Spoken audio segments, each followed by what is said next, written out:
فإن من جودك الدنيا وضرتها ومن علومك علم اللوح والقلم مولاي صل وسلم دائما أبدا على حبيبك خير الخلق كلهم يا من يشفع عند حضرة طه اشفع لنا يا أوجه الشفعاء. نظرت إلى بلاد الله جمعا كخردلة على حكم اتصالي مولاي صل وسلم دائما أبدا على حبيبك خير الخلق كلهم. خالق کائنات جل جلالہ وعم نوالہ وجل شانہ کے بے حد احسان ہے جس نے آج ہمیں پھر اس مقام پر جمع فرمایا ہے.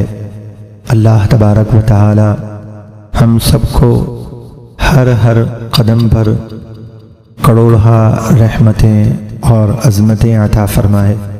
ہم سب کی حاضری مقبول ہو اور رب العالمین ہم سب کو قرآن کا پیغام عام کرنے کا جذبہ عطا فرمائے. بآواز بلند محبت سے درود پاک پڑھ لیں. اللہم صلی علی سیدنا و مولانا محمد معدن الجود والکرم وآلہ وصحبہ وبارک وسلم صلاۃ و سلاما علیک یا سیدی یا رسول اللہ. آج کا ہمارا عنوان نیکیوں کا موسم بہار کیسے گزاریں. نیکیوں کا موسم بہار اور عظمتوں والا مہینہ رمضان المبارک جسے نیکیوں کا موسم بہار کہا جاتا ہے. بہار کا موسم جب آتا ہے اور موسم بہار کا کیا ہی کہنا ہوتا ہے کہ جس کے آتے ہی چمنستان میں تو بہار آتی ہی ہے. صرف باغات اور چمنستان میں نہیں بلکہ پہاڑوں پر بھی سبزہ نظر آتا ہے. بنجر زمین جہاں آباد ہو جاتی ہے، کھیت جہاں لہلہاتے ہیں، زندگی کے ایام میں ایک خوشی کی آنکھوں میں لہر دوڑ جاتی ہے اور موسم کے بہار اور موسم بہار میں لوگ اپنے حالات کو بدلتا ہوا محسوس کرتے ہیں اور موسم بہار کا لوگوں کو انتظار رہتا ہے. جہاں دنیا کے موسم بہار کی بنا پر انسان تبدیلی محسوس کرتا ہے، ہر طرف اسے سبزہ نظر آتا ہے، تو نیکیوں کا جو موسم بہار ہوگا اس کی تبدیلی کا عالم کیا ہوگا. جب نیکیوں کا موسم بہار آئے گا تو اس میں کتنے انوار اور تجلیات برس رہی ہوں گی. دنیا کا موسم بہار تو یہ دل فریب مناظر پر منحصر ہے، لیکن جو حقیقتاً موسم بہار ہے وہ تو نیکیوں کا موسم بہار ہے جو دل کی کھیتی کو ہری کر دے گا. جو بنجر زمین دل کی کھیتی بنجر ہو چکی ہے، نیکیوں کا موسم بہار جب آئے گا، یہ عظمتوں والا مہینہ آئے گا تو دل اس سے مہک جائیں گے اور انسان کی اندر کی زمین جو ہے وہ ہری بھری ہو جائے گی اور اس کا سویا ہوا ضمیر بھی جاگ جائے گا اور یہ موسم بہار کی برکات سے اس طرح روشنی پالے گا کہ رب العالمین نے جو اسے نعمت عطا کی ہے اس نعمت پر وہ بھرپور فائدہ اٹھانے والا ہوگا. یہ نیکیوں کا موسم بہار رمضان المبارک یہ وہ عظیم مہینہ ہے جس کی آمد کا انتظار اللہ کے مقبول بندوں کو پورا سال رہتا ہے. اللہ تبارک و تعالی کے خاص بندے اس نیکیوں کے موسم بہار کے منتظر رہتے ہیں. اس کی وجہ یہ ہے کہ حضور علیہ السلام نے خود اس مہینے کا تعارف اس طرح کروایا ہے. اللہ کے محبوب صلی اللہ تعالی علیہ وآلہ وسلم نے ارشاد فرمایا ہے، جس کا خلاصہ یہی ہے اگر لوگوں کو معلوم چل جائے کہ اس ماہ مبارک میں کتنی برکات ہیں تو پھر یہی تمنا اور آرزو ہو کہ زندگی بھر یہی ماہ مبارک رہے. یہی گویا ارشاد فرمایا جا رہا ہے کہ یہ نیکیوں کا موسم بہار رہے. حضور علیہ الصلوۃ والسلام نے اس انداز سے تعارف کروایا، اور قرآن مجید فرقان حمید میں جہاں ارشاد ہے ان عدت الشہور عند اللہ 12 شہرا، کہ بے شک مہینوں کی گنتی اللہ تبارک و تعالی کے یہاں 12 ہیں، 12 مہینے ہیں. قرآن مجید فرقان حمید میں ذکر تو کیا گیا مہینے 12 ہیں، لیکن محض یہ رمضان کو ہی فضیلت حاصل ہے کہ قرآن مجید فرقان حمید میں بھی اس ماہ مبارک کے نام کو ذکر کیا گیا ہے. اور رمضان یہ اللہ تبارک و تعالی کے ایک ناموں میں سے ایک نام بھی ہے. ارشاد فرمایا کہ یہ رمضان اللہ تبارک و تعالی کا نام ہے، اور یہ رمضان مہینہ اللہ تبارک و تعالی کا مہینہ ہے، اور یہ اللہ تعالی کا مہینہ ہے، یعنی اللہ تبارک و تعالی اس مہینے کے ذریعے اپنے بندوں کو نواز دیتا ہے. اس طرح یہ امت کا مہینہ قرار دیا گیا ہے. تو نیکیوں کا موسم بہار رمضان شریف، اور اس رمضان میں اللہ تبارک و تعالی نے اپنے بندوں کو تحائف عطا کیے ہیں. ان تحفوں میں سے ایک تحفہ کیا ہے؟ فرمایا یا ایھا الذین آمنوا کتب علیکم الصیام کما کتب علی الذین من قبلکم، اے ایمان والو تم پر روزے فرض کیے گئے جیسے تم سے پہلے امت پر روزے فرض کیے گئے. لعلکم تتقون، تاکہ تم متقی اور پرہیزگار بن جاؤ. روزہ رکھ کر انسان متقی اور پرہیزگار بن جائے گا. اس ماہ مبارک میں جو اس عظمتوں والا مہینہ گزارنا ہے، جو تربیت کا مہینہ ہے، اس میں اللہ تبارک و تعالی کی طرف سے ہمیں جو تحفہ دے دیا گیا وہ تحفہ کیا ہے کہ اس مہینے کے روزے فرض کر دیے گئے. اور حدیث پاک میں کیا ارشاد فرمایا؟ حدیث پاک میں اللہ کے محبوب صلی اللہ تعالی علیہ وسلم فرماتے ہیں اذا دخل رمضان، جب رمضان شریف کا مہینہ آتا ہے، فتحت ابواب الجنہ، جنت کے دروازے کھول دیے جاتے ہیں، وغلقت ابواب جہنم، اور جہنم کے دروازے، جنت کے دروازے کھول دیے جاتے ہیں. اور فرمایا شیطان کو قید کر دیا جاتا ہے. کس قدر اللہ تبارک و تعالی کی طرف سے کرم نوازی ہے، کتنی مہربانی ہے. ایک طرف وہ قوت جو انسان کے ساتھ ہر وقت ہے، اور انسان کا جس طرح جسم میں خون رواں دواں ہے، شیطان کے حملے بھی ہر وقت اس کے ساتھ ہیں. یہ عظمتوں والا مہینہ، یہ نیکیوں کا موسم بہار کیا آتا ہے؟ اللہ کے محبوب فرماتے ہیں اس میں شیطان کو بند کر دیا جاتا ہے، شیاطین اس میں بند کر دیے جاتے ہیں. وہ قوت نفس امارہ کی جو قرآن نے ارشاد فرمایا ان النفس لامارۃ بالسوء، کہ نفس امارہ تمہیں برائی کا حکم دیتا ہے. وہ قوت جو انسان کو برائی کی طرف ڈھکیلتی ہے، اس کا راستہ روکنے کے لیے ایک تحفہ دے دیا گیا. تم روزہ رکھ لو گے تو اس کی برائی کی قوت سے بھی تم اپنے آپ کو نجات پانے کے قریب کر لو گے. کتنی بڑی کرم نوازی ہے، اس کی طرف سے مہربانی ہے. شیطان بھی بند ہو گیا. روزہ رکھ کر انسان نفس امارہ کی شرارتوں سے بھی اپنے آپ کو دور کرنے والا ہوگا. اور پھر یہ جو روزہ فرض کیا گیا ہے، اس کی فضیلت کس قدر بلند و بالا ہے. ارشاد فرمایا الصوم لی وانا اجزی بہ، کہ روزہ میرے لیے ہے اور میں اس کی جزا دوں گا. ہر ایک عمل اللہ کے لیے ہوتا ہے، ہر زمین کا ٹکڑا اللہ کا ہے، ہر گھر اللہ کا ہے، لیکن جب بیت اللہ کہا جاتا ہے تو اس کا ایک خاص تصور آتا ہے کہ اس گھر کی نسبت اللہ نے اپنی طرف کروا لی. یہ اللہ کا گھر ہے، بیت اللہ. سارے ہی گھر اللہ کے ہیں، لیکن جب بیت اللہ کہیں گے تو پھر انوار اور تجلیات جہاں پر خاص برس رہی ہیں، ان انوار اور تجلیات کی بنا پر اللہ کی رحمت جہاں چھما چھم برس رہی ہے، اس کی نسبت اللہ تبارک و تعالی نے اپنی طرف مبذول فرما لی.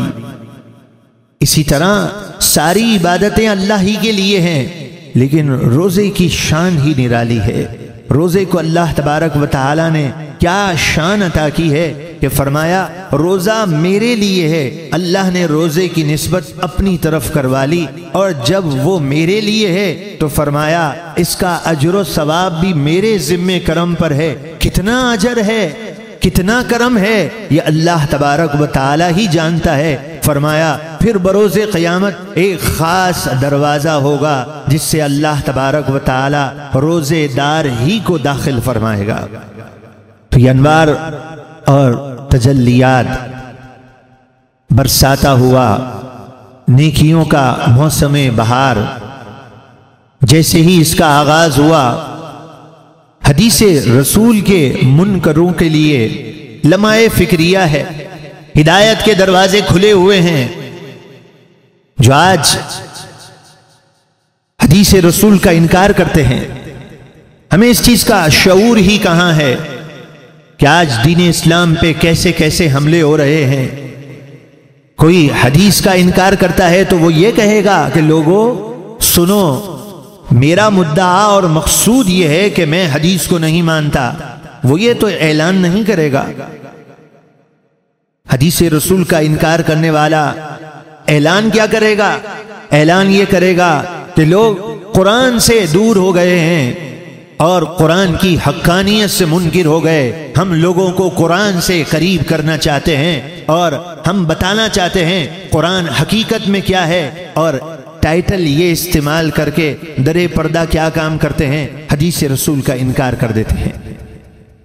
تو جو حدیث کو نہیں مانتے ان کے لیے لمحہ فکریہ ہے کہ اللہ کے محبوب نے اعلان فرمایا، حدیث میں آیا کہ جب رمضان کا مہینہ آتا ہے تو رمضان کا مہینہ آتے ہی شیطان قید کر دیا جاتا ہے. وہ کون سی طاقت ہوتی ہے؟ لوگ رات کو اعلان سنتے ہیں چاند نظر آ گیا ہے، اور فجر کی نماز میں دیکھتے ہیں تو مسجد آباد ہو چکی ہوتی ہیں. اللہ کے محبوب صلی اللہ تعالی علیہ وآلہ وسلم نے ارشاد فرمایا جب رمضان کا مہینہ آتا ہے تو شیطان قید کر دیے جاتے ہیں، انوار برستے ہیں، اور روزے جیسی نعمت اللہ تبارک و تعالی نے عطا کر دی. روزے میں پہلے انسان کیا کرتا ہے؟ سحری. اب سحری میں کھانا اسے کھانا ہے، پیٹ اس کا بھرا جائے گا، بھوک اور پیاس وہ اپنی بجھائے گا. لیکن اللہ کے محبوب صلی اللہ تعالی علیہ وسلم کا کرم دیکھیے. انسان بظاہر غذا کھا رہا ہے، پی رہا ہے، لیکن اللہ کے محبوب نے کیا فرمایا؟ تسحروا فإن فی السحور برکۃ. تم سحری کیا کرو اس لیے کہ اللہ تبارک و تعالی نے سحری کے کھانے میں تمہارے لیے برکت رکھ دی ہے. محبوب علیہ الصلوۃ والسلام تو پے در پے روزے رکھتے ہیں. صحابہ علیہم رضوان نے جب یہ اتباع کی اور پے در پے روزے رکھے تو اللہ کے محبوب صلی اللہ تعالی علیہ وآلہ وسلم نے کیا فرمایا کہ ابی تو عند ربی هو یطعمنی ویسقینی، کہ میں تو رات اپنے رب کے یہاں گزارتا ہوں، میرا رب مجھے کھلاتا بھی ہے اور میرا رب مجھے پلاتا بھی ہے. لیکن امت پر شفقت اور مہربانی دیکھیے، امت کا خیال دیکھیے کہ میرے امتی سحری کا کھانا کھائیں گے تو ان کے لیے برکت ہو جائے گی، انہیں طاقت مل جائے گی. سحری انسان کرتا ہے، فرمایا یہ سحری یہ اس کے لیے کھانا برکت کا کھانا ہے. اور جب افطار کا وقت آتا ہے تو اللہ کے محبوب صلی اللہ تعالی علیہ وسلم یہ دعا کیا کرتے تھے۔ افطار کا وقت آتا تو اللہ کے محبوب یہ دعا کرتے کہ پیاس جو ہے اب بجھ گئی ہے، رگیں تر ہو گئی ہیں، اور ثبت الاجر انشاءاللہ، اور اجر جو ہے یہ ثابت ہو گیا۔ کس انداز میں اللہ کے محبوب صلی اللہ تعالی علیہ وسلم ترغیب دے رہے ہیں کہ دیکھو تم نے برداشت کر لیا، وقت تمہارا روزے سے گزر گیا، اب تمہاری رگیں بھی تر ہو گئی ہیں، اب تمہاری زبانیں بھی جو ہیں پیاس سے باہر آ چکی ہیں، جب تم نے پانی بھی پی لیا، رگیں بھی تر ہو گئیں، اور تمہارے لیے اجر بھی ثابت ہو گیا۔ اور اللہ کے محبوب صلی اللہ علیہ وسلم فرماتے ہیں کہ پھر ایسا موقع ہوتا ہے کہ افطار کے وقت جو دعا مانگی جاتی ہے لا یرد، اللہ اس کی دعا کو رد نہیں فرماتا ہے۔ یہ کتنا عظیم مہینہ ہے کہ جہاں سحری کے کھانے میں بھی برکت ہے، جہاں سحری کا کھانا کھائیں تو برکت ہے، روزہ دار آرام کرے تو اجر و ثواب ہے، روزے دار کے لیے فضیلت ہی فضیلت ہے۔ اور پھر جب افطار کا وقت آ رہا ہے، اب وہ کھانا کھا لے گا، اپنی پیاس بجھا لے گا، تو اس کے لیے بھی یہ بشارت دے دی گئی کہ اس وقت اس کی دعا کو قبول کر لیا جائے گا۔ یہاں میں آپ سے ایک محبت کی بات عرض کرتا ہوں کہ افطار کے وقت میں قبولیت کے لمحات ہوتے ہیں اور دعا مقبول ہوتی ہے، تو ہر شخص اپنی ذات کے لیے تو دعا مانگتا ہی ہے، اپنی پریشانیوں کی نجات کے لیے دعا مانگتا ہے، لیکن اسے چاہیے کہ جس عظیم رشتے سے وہ جڑا ہوا ہے، حضور علیہ الصلوۃ والسلام کی محبتوں کا رشتہ، اس رشتے سے جس کا تعلق ہے، اس تعلق اور محبت میں اپنے آپ کو فنا کر کے اگر وہ غور کرنے والا ہوگا تو پھر وہ یہی کہے گا کہ افطار کے لمحات میں میں نے غازی ملت ممتاز حسین قادری کے لیے ضرور دعا مانگنی ہے۔ بحمد اللہ تعالی یہ بات مجھے اس لیے بھی یاد آئی کہ ہمارے نور حمزہ اسلامک کالج کے پہلے درجے کے طلبہ آج سے تقریباً چھٹیاں تو آج ہوئی ہیں، انہوں نے 1 ماہ سے بھی پہلے میٹر انہوں نے تیار کیا، خود ہی اپنے طور پر انہوں نے پینافلیکس بنائے اور انہوں نے کہا مساجد میں اسے آویزہ کریں گے کہ قبولیت کے لمحات افطار کے وقت غازی ملت ممتاز حسین قادری کے لیے ضرور دعا مانگیں۔ میں نے کہا اللہ کا شکر ہے کہ یہ اللہ تبارک و تعالی کی توفیق سیدنا حمزہ رضی اللہ تعالیٰ عنہ کی نظر کرم ہے کہ ابھی رمضان کا مہینہ شروع نہیں ہوا، 2 مہینے باقی ہیں، اور ان طلبہ کو غازی ملت کے لیے دعا کا جذبہ ہے۔ اللہ ان کے جذبے کے تحت ان تمام طلبہ کو عالم بعمل بنا ہے۔ حضور علیہ الصلوۃ والسلام نے فرمایا افطار کے وقت دعا انسان کرنے والا ہے تو اس کی دعا قبول کر لی جاتی ہے۔ اس قدر برکتیں روزے کے اندر ہیں، اور انسان اگر معاذ اللہ روزہ ترک کر دے، روزہ قضا کر دے، بغیر عذر کے چھوڑ دے، تو اس سے بڑا مجرم کون ہوگا جس نے اس ماہ مبارک کی بھی قدر نہ کی، اور اس نے اپنے آپ کو کتنا محروم کر لیا کہ حدیث پاک میں ارشاد فرمایا کہ اگر کوئی شخص 1 روزہ ماہ مبارک کا ترک کر دے اور پھر پوری زندگی بھی روزے قضا کرتا رہے تو وہ رمضان کے اس اجر و ثواب کو نہیں پا سکتا ہے۔ اور انسان کو چاہیے کہ انسان غور کرنے والا ہو کہ اللہ تبارک و تعالی نے جو اس کے لیے احکام نازل فرمائے ہیں، جو اللہ کے محبوب صلی اللہ علیہ وسلم نے بشارتیں دی ہیں، اس میں انسان کا اپنا ذاتی فائدہ ہے، اور یہ بات کہتے ہوئے ہمیں شرم ہی محسوس ہوتی ہے کہ ہم یہ کہیں کہ روزے کے اتنے فوائد ہیں کہ فلاں زمانے کے اور فلاں انگریز نے اور فلاں سائنسدان نے اس کو تسلیم کر لیا۔ یہ سائنسدان اور انگریز تسلیم کریں یا نہ کریں، ہمیں اس سے کیا لینا دینا ہے؟ ہمیں تو یہ معلوم ہے کہ جس خالق کائنات نے بغیر سوال کیے ماں کے پیٹ میں ہمیں رزق عطا کیا ہے، اگر وہ خالق کہتا ہے کہ میرا بندہ بھوک اور پیاس کو برداشت کرنے والا ہو تو اس میں ہمارا فائدہ ہی فائدہ ہے، اور یہ فائدہ دنیا کا بھی فائدہ ہے اور آخرت کا بھی فائدہ ہے۔ ہمارے لیے تو قرآن کی دلیل کافی ہے، ہم کوئی فضیلت نہیں سناتے ان غیر مسلموں سائنسدان کی، لیکن اگر کوئی سننا چاہتا ہے کہ دیکھو یہ غیر مسلم بھی اس بات کو تسلیم کرتے ہیں، تو اے مسلمان تو کتنا خوش بخت اور کتنا خوش نصیب ہے کہ تجھے پہلے ہی سے یہ حکم دے دیا گیا۔ تو آپ مطالعہ کر لیجئے، تحقیق کی دنیا میں آپ نظر کر لیجئے تو آپ کو یہی تحقیق نظر آئے گی کہ جب انسان سال میں ایک بار روزہ رکھتا ہے تو اس روزہ رکھنے سے اس کا پورا ڈائجیشن نظام اور اس کی زندگی کا نظام جو ہے درست رہتا ہے، اور اس کی وجہ سے کئی بیماریوں سے وہ نجات پا جاتا ہے۔ اور ویسے بھی انسان کو غور کرنا چاہیے کہ روزے کے ذریعے ہمارا رب ہمیں اس منزل پہ پہنچانا چاہتا ہے جو ہماری اصل منزل ہے۔ اصل منزل کیا ہے؟ ان اکرمکم عند اللہ اتقاکم، اللہ کے نزدیک عزت والا وہی ہے، اللہ کے نزدیک عزت والا وہی ہے جو متقی اور پرہیزگار ہے۔ روزہ اسی لیے فرض ہے کہ تم متقی اور پرہیزگار بن جاؤ۔ آپ نے دیکھا ہوگا یہ کشتی جو تیار ہوتی ہے یہ کس سے تیار ہوتی ہے؟ لکڑی سے تیار ہوتی ہے۔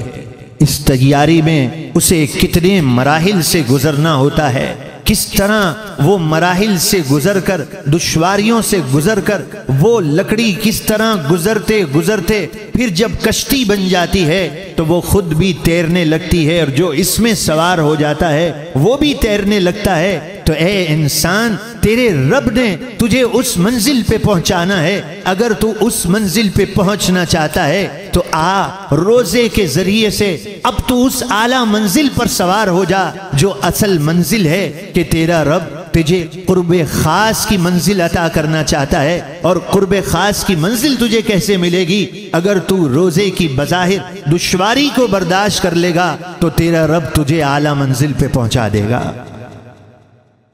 اور پھر روزے کے ذریعے جس منزل پہ پہنچنا ہے وہ منزل کون سی ہے؟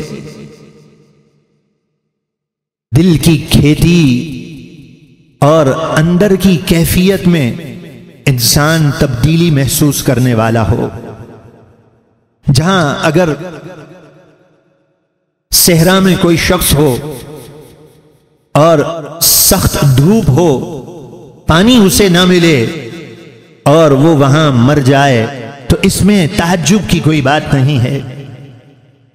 اور اگر کوئی شخص ایسی جگہ پر ہو جہاں ٹھنڈے چشمے پانی کے بہتے ہوں، جہاں دریا رواں دواں ہوں، وہاں کوئی کہے کہ یہ شخص جو ہے وہ پیاسا مر گیا تو یہ بات تعجب خیز ہے۔ تو جہاں رمضان کے مہینے میں انوار برس رہے ہوں، تجلیات برس رہی ہوں، نفس امارہ کی قوتوں کو زیر کرنے کے لیے روزے جیسی نعمت مل گئی ہو، شیطان بند کر دیے گئے ہوں، اب کوئی شخص اپنا اس دل کو مردہ کرتا ہے اور کوئی غافل رہتا ہے تو پھر تعجب خیز یہ بات ہے کہ اتنے انوار برس رہے تھے، اتنی تجلیاں برس رہی تھی اور یہ شخص پھر بھی مردہ رہا، اس کا ضمیر مردہ رہا، اس کا ضمیر سویا رہا اور اس نے اپنے آپ کو ضائع کر دیا۔ تو وہ شخص جو ٹھنڈے چشمے کے پانی سامنے موجود پا کر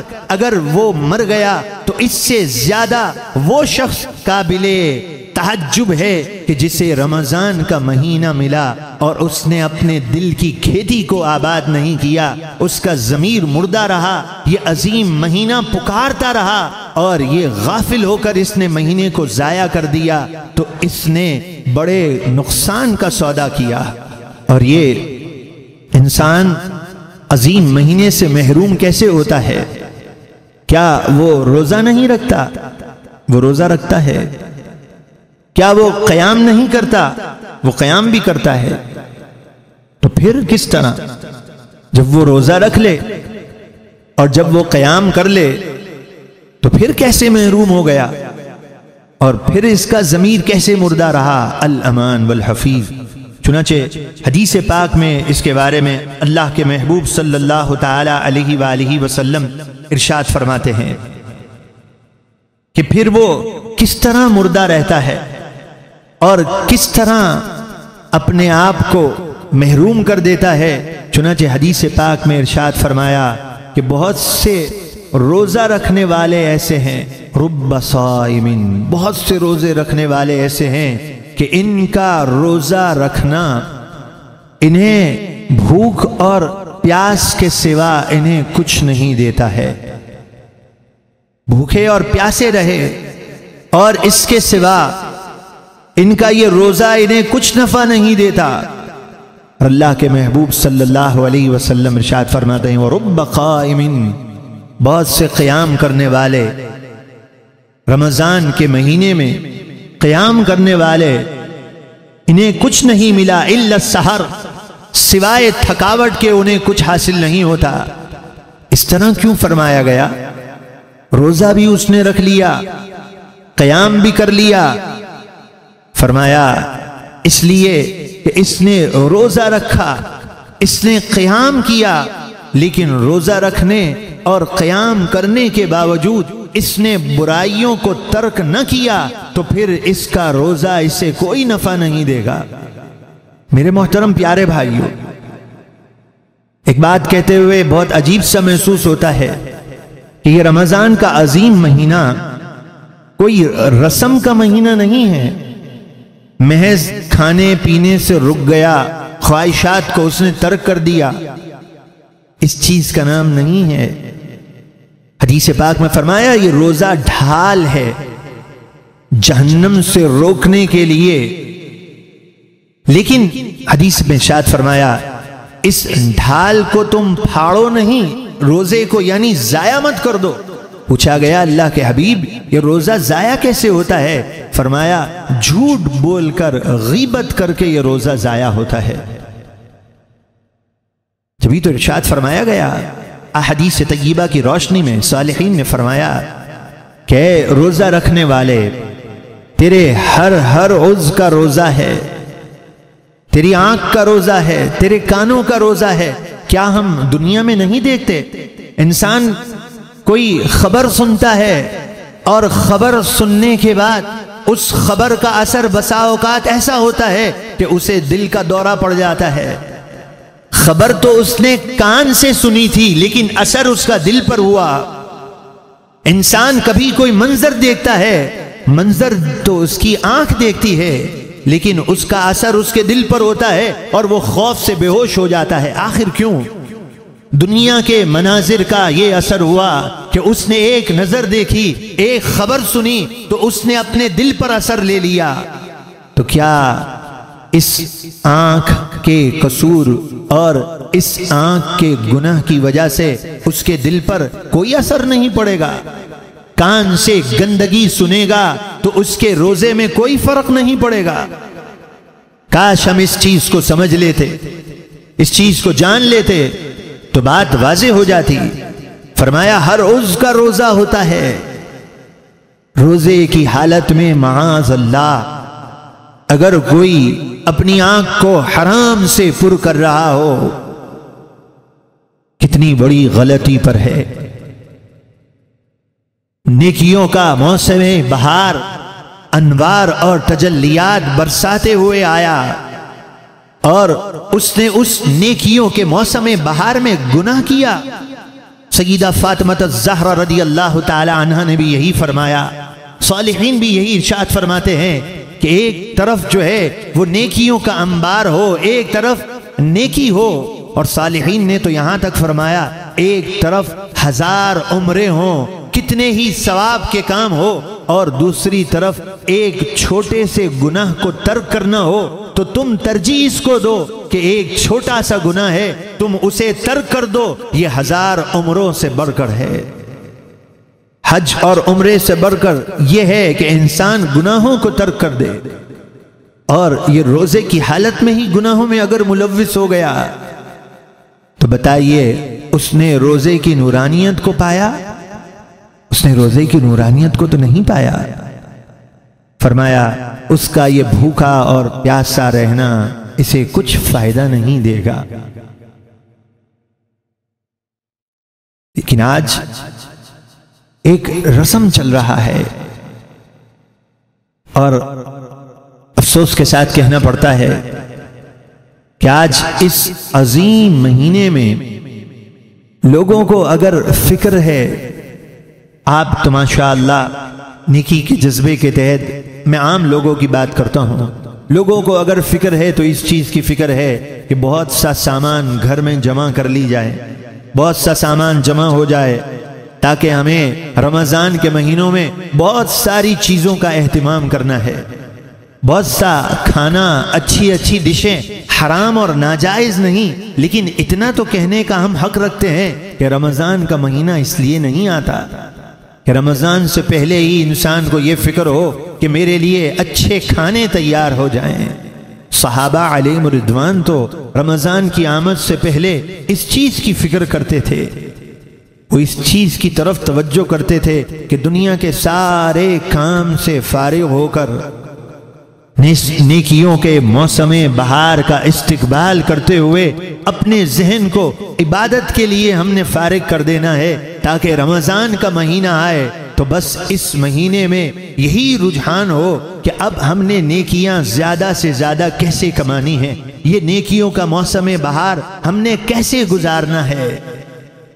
اللہ تبارک و تعالی نے کتنا کرم فرمایا، 12 مہینوں میں سے یہ ایک مہینہ جس کا ذکر قرآن میں فرمایا، اور قرآن میں جب اس کا ذکر فرمایا تو کس یاد کے ساتھ فرمایا؟ فرمایا شہر رمضان الذی انزل فیہ القرآن، کہ رمضان کے مہینے میں قرآن نازل ہوا۔ تو رمضان اور قرآن آپس میں ان دونوں کی نسبت ہے، یہ دونوں کا آپس میں گہرا تعلق ہے کہ جہاں قرآن میں رمضان کا ذکر کیا تو وہاں قرآن کے نزول کا ذکر کیا، انا انزلناہ فی لیلۃ القدر فرمایا۔ اور اللہ کے محبوب صلی اللہ علیہ وسلم کا انداز کتنا پیارا ہے، جب رمضان کی آمد ہو اس سے پہلے اللہ کے محبوب خطبہ دیتے اور کیا فرماتے؟ یا ایھا الناس، اے لوگو، اب تمہارے اوپر جو مہینہ سایہ فغن ہو گیا، شہر مبارک، اللہ کے محبوب فرماتے ہیں یہ شہر مبارک شہر ہے، یہ مہینہ مبارک مہینہ ہے، یہ برکتوں والا مہینہ ہے۔ اللہ کے محبوب اس مہینے کا تعارف کرواتے اور بتاتے یہ وہ مہینہ ہے کہ جس مہینے میں اللہ تبارک و تعالی نے پہلا عشرہ رحمت کا رکھا ہے، ہر عشرے کے نام بتاتے۔ اللہ کے محبوب صلی اللہ علیہ وسلم اس مہینے کا تعارف کرواتے کہ جو اس مہینے میں کسی روزہ دار کو روزہ کھلوا دے گا تو اللہ تبارک و تعالی اسے بخش دے گا، اس کے گناہوں کو معاف فرما دے گا، اسے جنت میں داخل فرما دے گا۔ تو عرض کیے یا رسول اللہ صلی اللہ علیہ وسلم، اگر کوئی یہ طاقت نہیں رکھتا، اس کے پاس اتنا مال نہیں کہ کسی روزہ دار کو افطار کروا سکے، تو فرمایا کوئی ایک گھونٹ بھی پلا دے گا، پانی کا بھی۔ حدیث کے حصے میں جو آخری ذکر ہے وہ یہ ہے کہ اگر کوئی پانی کا گھونٹ بھی روزے دار کو پلا دے تو اللہ تبارک و تعالی اسے فضیلت عطا فرما دے گا۔ اس روزے دار نے جو روزہ رکھا ہے اس کا ثواب بھی اسے عطا فرما دے گا، اور جس نے روزہ رکھا اس کے اجر میں بھی کوئی کمی نہیں ہوگی، اور جو روزہ دار کو پیٹ بھر کے کھانا کھلائے گا تو اللہ تبارک و تعالی میرے حوض کوثر سے اسے سیراب فرمائے گا، جو میرے حوض کوثر سے پیے گا تو پھر اسے کبھی بھوک اور پیاس محسوس نہیں ہوگی۔ یہ وہ عظیم مہینہ ہے کہ محبوب علیہ الصلوۃ والسلام اس کا تعارف اس طرح فرماتے تھے۔ اب میرے پیارے بھائیوں، ہم نے یہ غور کرنا ہے کہ اس عظیم مہینے کو کیسے گزارا جائے، اس انداز میں گزارا جائے کہ جب قیامت کا دن ہو تو حدیث پاک میں فرمایا یہ روزہ قیامت کے روز شفاعت کرنے والا ہوگا، یہ روزہ شفاعت کرنے والا ہوگا، اور فرمایا یہ قرآن بروز قیامت شفاعت کرنے والا ہے، اللہ کا کلام۔ روزہ بھی اللہ تبارک و تعالی کی بارگاہ میں یہی عرض کرے گا کہ اے میرے مولا، اس نے تیری رضا کی خاطر اپنے آپ کو دور رکھا تھا، اس کے لیے میری شفاعت قبول کر لے۔ اور قرآن کیا فرمائے گا کہ اے میرے مولا، اس نے میری خاطر قرآن کے لیے اپنے آپ کو نیند سے دور رکھا تھا، نیند کی قربانی دی تھی، کہ اللہ اس کی شفاعت، میری شفاعت اس کے حق میں قبول اور منظور فرما لے۔ تو روزہ بھی شفاعت کرنے والا ہے، قرآن بھی شفاعت کرنے والا ہے، اور وہ بڑے خوش نصیب ہیں اور بڑے خوش بخت ہیں کہ جو رمضان کی راتوں میں، ان مبارک راتوں میں اپنی نیند کو قربان کرتے ہیں۔ یادگار رمضان ان کی زندگی میں انہیں نصیب ہوتا ہے، اور وہ قرآن سنتے ہیں اطمینان سے بیٹھ کر۔ اللہ کی رحمت کیسی برستی ہے ایسے لوگوں پر کہ جہاں غفلتوں میں قیام کیا جائے، جہاں اس چیز کا انتظار ہو رہا ہو کہ بس جلدی سے تراویح ختم ہو، وہاں اللہ نے کتنا فضل کیا ہے۔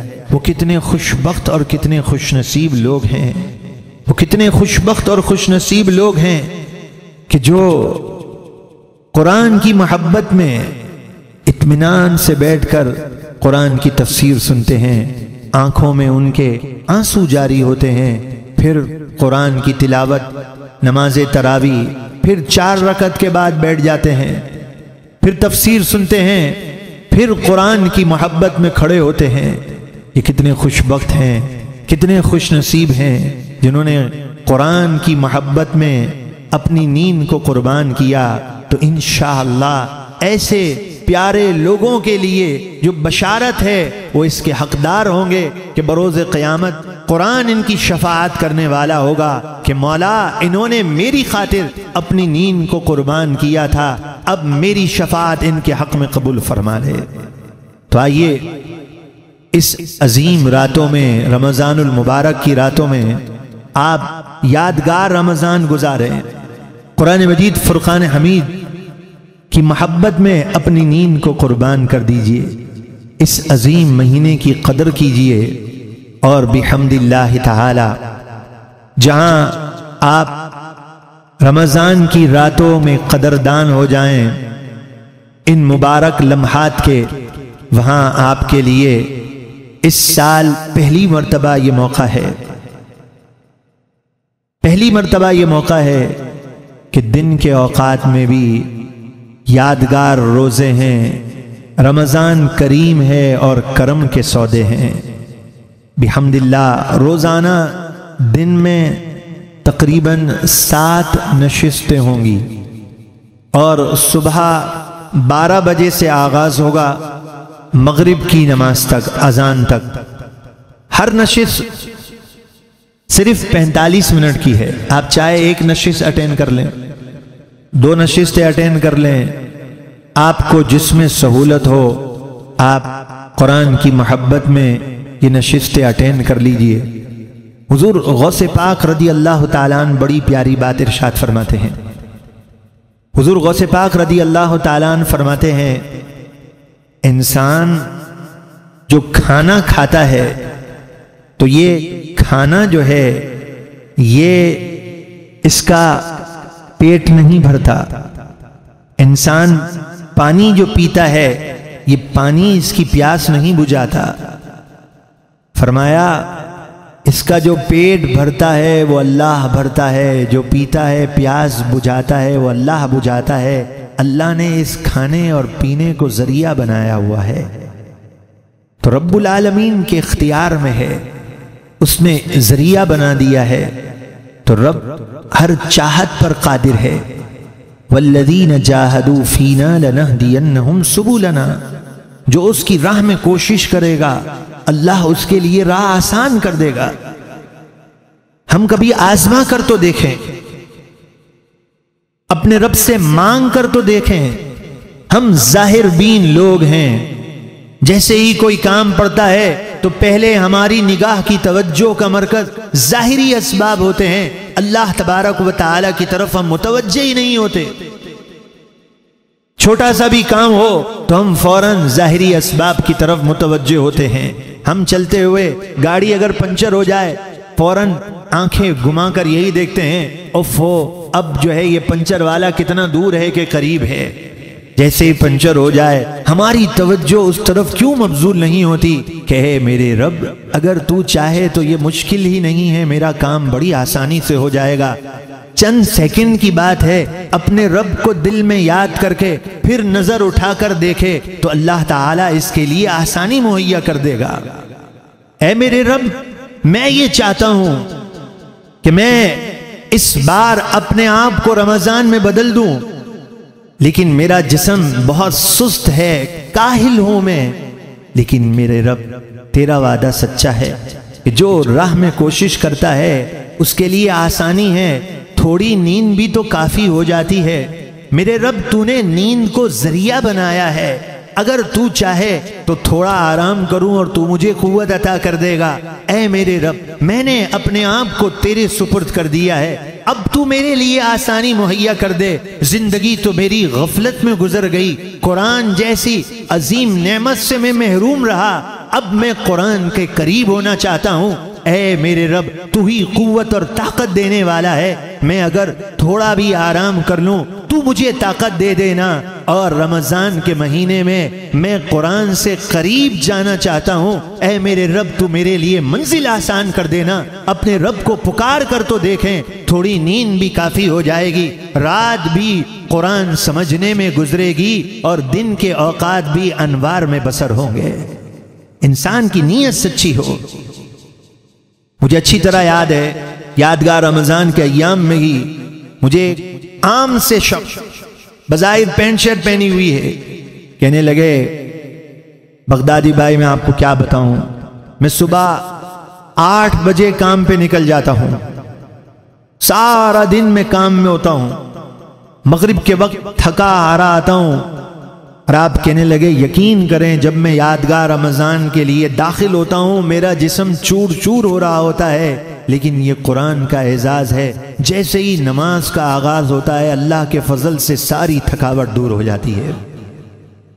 اس نے دل میں تہیہ کیا کہ میرے رب میں قرآن سننا چاہتا ہوں، تو اب تھکاوٹ کا جسم لے کر آتا ہے۔ عام شخص ہے، آپ یقین کیجیے، یہ کہتا ہے میری تھکاوٹ یہاں دور ہو جاتی ہے، اور پھر یادگار رمضان سے فارغ ہو کر تراویح سے فارغ ہو کر پھر تو اسے چور چور ہونا ہی ہے، لیکن کہتا ہے نہیں جب پھر یہاں قرآن سنتا ہوں تو میرے اندر اتنی طاقت آ جاتی ہے، میں جا کر SMS تیار کرتا ہوں آج میں نے تراویح میں کیا سنا ہے، پھر میں لوگوں کو یہ تراویح کا SMS بھیجتا ہوں، اور پھر میں کہتا ہوں چلو اب میں اپنے دوستوں کو بیدار کروں، تہجد کا انتظام کرتے ہیں، اور پھر ہم تہجد کی نماز پڑھ کے فجر کے بعد میں سوتا ہوں۔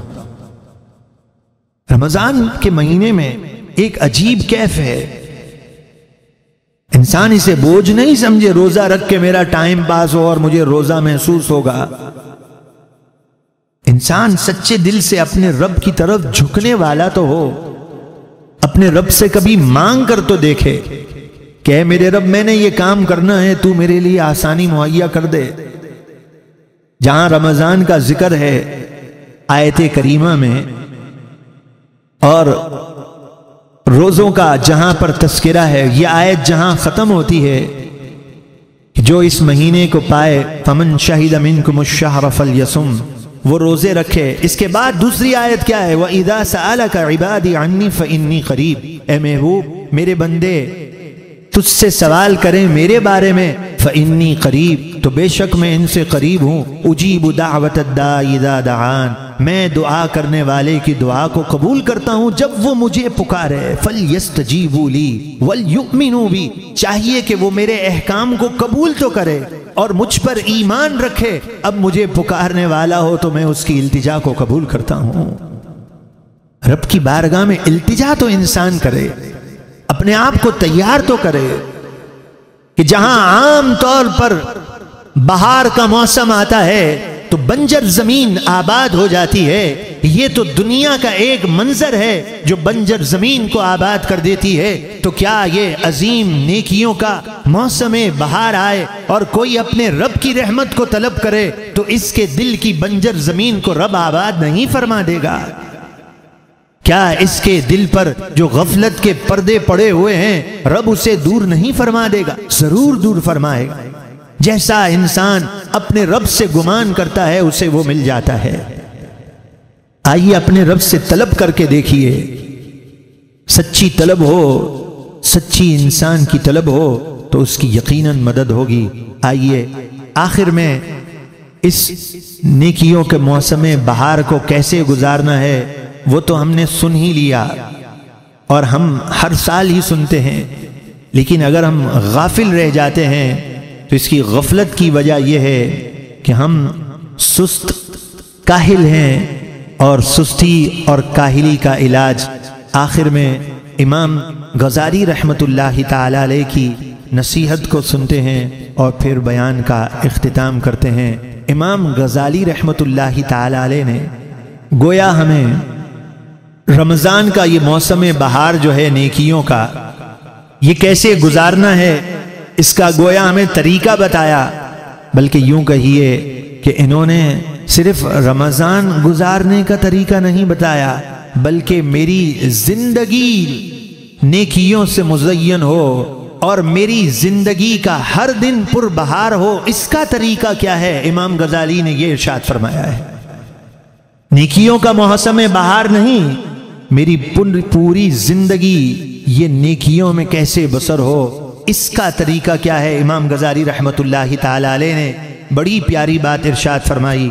آپ ارشاد فرماتے ہیں، ہر روز نماز فجر ادا کرنے کے بعد اور دن کا آغاز ہونے سے پہلے ہر مومن کا اخلاقی فریضہ بنتا ہے کہ اپنے نفس کے دو بدو آ کر کچھ معاملات کی بات چند شرائط کے ساتھ اس سے معاہدہ کر لے، اپنے نفس سے ایک ایگریمنٹ بنا لے، معاملہ طے کر لے۔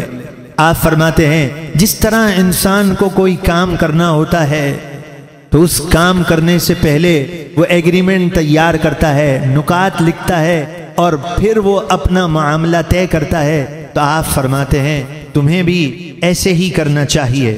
اور پھر انسان کو چاہیے کہ وہ اپنے نفس کو یوں مخاطب کرنے والا ہو، اور امام غزالی فرماتے ہیں کہ اپنے نفس کو اس طرح تنبیہ کر کے کہے کہ میری زندگی کے لمحات کل میری یہی پونجی ہے، جس دن میری زندگی کا یہ چراغ گل ہوا اسی دن یہ میری پوری پونجی میرے ہاتھوں سے جاتی رہے گی اور اس کا فائدہ اور نفع اختتام پذیر ہو جائے گا۔ تو آج کا دن میری زندگی کا ایک نیا دن ہے جسے اللہ تعالیٰ نے محض اپنے فضل و کرم سے مجھے عطا فرمایا ہے۔ اگر وہ میری روح قبض کر لیتا تو میں یقیناً خواہش کرتا کہ کاش اللہ مجھے صرف ایک دن کے لیے دنیا میں بھیج دے تو میں اس میں بہت سارے نیک اعمال اختیار کر لوں گا۔ اللہ اکبر۔ تو آپ فرماتے ہیں اب تم اس بات کو سمجھ لو جیسے تمہاری زندگی کی نعمت چھین لی گئی ہے۔ آپ فرماتے ہیں روز یہ کہو، اس بات کو سمجھ لو کہ تمہاری زندگی کی نعمت چھین لی گئی ہے اور ایک اور موقع پھر تمہیں عنایت کر دیا گیا۔ وہ چاہتا تمہاری روح قبض کر لیتا، لیکن پھر تمہیں ایک موقع ایک دن کے لیے عنایت کر دیا گیا، لہذا اب اسے برے کرتوتوں اور گناہوں کی نحوست سے آلودہ نہ کرو اور اس کا ایک لمحہ بھی بیکار نہ جانے دو، کیونکہ زندگی کی ہر سانس ایک انمول نعمت ہے۔ یہ بات دل کی تختی پر نقش کر لو۔ ایک دن میں 24 گھنٹے ہوتے ہیں، بازار قیامت میں ہر دن کے اعتبار سے 24 صندوقیں انسان کے روبرو رکھ دی جائیں گی۔ جب ان میں سے پہلی صندوق سامنے لا کر کھولی جائے گی وہ بندہ اسے روشنی سے معمور پائے گا کہ اس نے ان گھنٹوں کو اعمال صالحہ سے آباد کیا تھا، تو وہ اس کے نتیجے میں ملنے والی اللہ کی بے انتہا نعمت کو دیکھ کر اتنا خوش اور خرم ہوگا کہ اگر اس کی خوشیاں سارے اہل دوزخ پر تقسیم کر دی جائیں تو وہ اپنے عذاب اور الم کو بھول جائیں گے۔ پھر جب دوسری صندوق کھولی جائے گی تو وہ تاریخی اور تعفن سے الٹی ہوگی کہ بندے نے ان اوقات میں اللہ کی حکم عدولی اور اس کے احکام سے بغاوت کی تھی، تو وہ اسے دیکھ کر اس قدر غمگین اور مایوس ہوگا کہ اگر اس کی اداسی جنت میں بسنے والوں پر تقسیم کر دی جائے تو ان کی شادمانی اور خوشی سب کی سب جاتی رہے گی۔ اسی طرح جب تیسری صندوق کھولی جائے گی تو وہ بالکل خالی ہوگی کہ بندے نے ان اوقات کو ضائع کر دیا ہوگا، تو وہ انہیں دیکھ کر کف افسوس اور ندامت ملنا شروع کر دے گا، حالانکہ اس دن نیکیوں کی شدید حاجت ہوگی، حتیٰ کہ معمولی سی نیکی بھی اپنا رنگ دکھائے گی۔ تو جس طرح ایک سوداگر ہزاروں مواقع پانے کے باوجود نفع نہ کما سکے اور وہ خسارے میں بالآخر اس کا مقدر ہو جائے اور خسارہ ہی خسارہ بالآخر اس کا مقدر ہو جائے، تو اسی طرح یہ بندہ بھی قیامت کے دن اپنے اوقات کو فضول اور بیکار ضائع کرنے پر غم و الم کی تصویر بن جائے گا۔ آخر میں فرماتے ہیں، اب اپنے نفس کو یہ کہو، لہذا برائی کا حکم کرنے والے، اے میرے نفس، آج موقع غنیمت ہے، آج موقع غنیمت ہے، اپنی صندوق اچھی طرح بھر لے، دیکھنا وہ کہیں یوں ہی خالی نہ رہ جائے، غفلت اور سستی کو ایک ذرہ راہ نہ دے، ہر لمحے کی قدر کر، ورنہ کل سوائے پچھتاوے کے اور کچھ ہاتھ نہیں آئے گا۔ یہ امام غزالی رحمۃ اللہ تعالی علیہ کی نصیحت ہے کہ انسان اپنے لمحات کی قدر کر لے، اور اب تو وہ لمحات آنے والے ہیں کہ جس نے قدر نہیں کی اس ماہ مبارک کی، تو پھر دعا یہ کی گئی کہ جو اس ماہ مبارک کو پائے اور اپنی بخشش نہ کروائے وہ ہلاک ہو، یعنی فرمایا یہ گیا اس کی ناک خاک آلود ہو۔ حضرت جبریل امین یہ کلمات کہہ رہے ہیں اور محبوب آمین کی مہر لگا رہے ہیں۔ فیصلہ ہمارے ہاتھوں میں ہے۔ زندگی کے رمضان جو گزارے اس پر ہم رب کی بارگاہ میں توبہ کرتے ہیں جو ہم سے غفلتیں ہوئی، زندگی میں جو ہم سے غفلتیں ہوئی ہم اس پر بھی توبہ کرتے ہیں۔ آئیے اب ہمارے لمحات اس طرح گزریں کہ ہم نیکیوں سے قریب ہو جائیں، گناہوں سے اپنے آپ کو دور کر دیں۔ انشاءاللہ تبارک و تعالی رمضان المبارک اسی مقام پر تفسیر قرآن کے ساتھ مفتی محمد آصف عبداللہ قادری صاحب تفسیر بیان کرتے ہیں۔ اللہ کے فضل سے وہ زبان میں اثر ہوتا ہے، کئی خوش بخت کی آنکھوں میں آنسو ہوتے ہیں، اور پھر ہمارے نور حمزہ اسلامک کالج کے ایک طالب علم امامت کرتے ہیں، اور وہ بڑا پیارا منظر ہوتا ہے۔ جو خوش نصیب یہاں نماز تراویح ادا کرتے ہیں، ان خوش نصیبوں کے گویا استقبال کے لیے ہی یہ کلمات پھر سے تحریر کر دیے گئے ہیں جو آپ کے سامنے ہیں کہ ایک ایک لمحے پر اللہ آپ کو کروڑوں رحمتیں عطا فرمائے۔ دین کسی کا محتاج نہیں ہے۔ آج آپ آئے ہیں، آئندہ بھی تشریف لائیے۔ قرآن کی دعوت ہم سب کا زندگی کا مقصود بن جائے۔